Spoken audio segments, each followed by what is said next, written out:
Kaseng United Democratic Party ripi hakasngi balang kalakam ba Kadei Kaseng kaban Ïalam Nakhmat khamtam habayade bat kashilong Lok Sabha seat kabala tikna ban yo kajingjob namar ba ka NPP kala jet ban trailang bat ke BJP hakaba kibru kilapen ya kajing persya ong uba polling do nong Ïalam Kaseng UDP ula ong ru ba Kaseng VPP Kadei Kaseng kabadang mi thamai.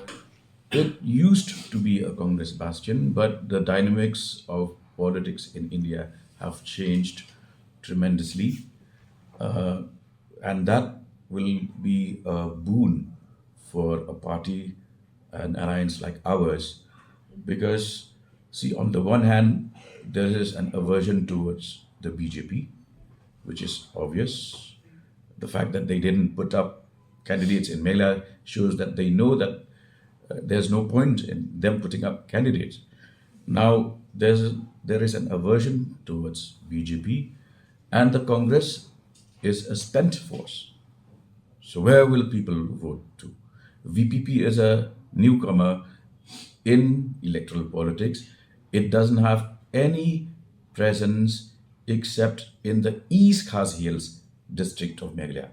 In one district out of 12 districts of Meghalaya, this party has a presence.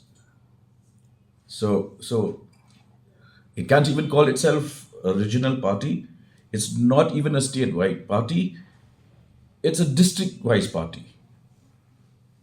So you understand the ramifications of that statement.